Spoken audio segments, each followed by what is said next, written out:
नमस्कार. मी Satish Mane, regional ॲग्रॉनॉमिस्ट ICL.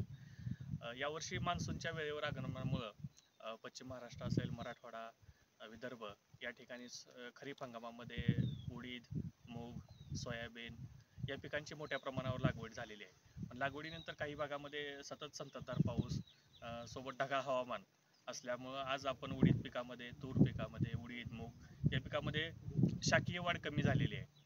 त्याचबरोबर काही ठिकाणी जास्त पाऊस झालेल्या भागामध्ये पिवळेपणा पानांना जास्त दिसून येतोय आणि फुटवा कमी आहे. असे 3-4 प्रॉब्लेम आपल्याला या पिकामध्ये प्रामुख्याने जाणवत आहेत. तर याच अनुषंगाने ICLने फवारणीसाठीच्या काही ग्रेड्स विकसित केलेले आहेत. त्याच्यामध्ये न्यूट्रिऑन स्टार्टर इस्रायलमधील बेन गुरियन युनिव्हर्सिटीच्या तांत्रिक सहाय्याने विकसित केलेले या ग्रेड्स आहेत. याच्यामध्ये स्टिकर, स्प्रेडर आणि ह्युमॅक्टंट असल्यामुळे या ग्रेडच्या फवारणीनंतर हे द्रावण पानावरती एक समान रीतीने पसरतं, पानावरती चिकटून राहतं आणि प्रामुख्याने शाकीय वाढ चांगली होते, फुटवा चांगल्या प्रकारे दिसून येतो आणि एकंदरीतच त्याचा पुढे जाऊन आपल्याला उत्पन्नामध्ये चांगली भर जाणवून दिसून येते.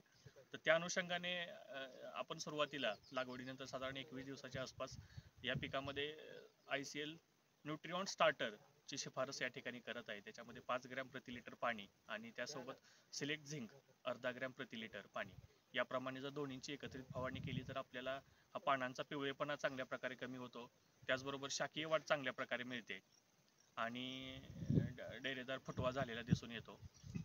त्यानंतर 8 ते 10 दिवसांनी आपल्या दुसरी फवारणी त्याच्यामध्ये करायची आहे.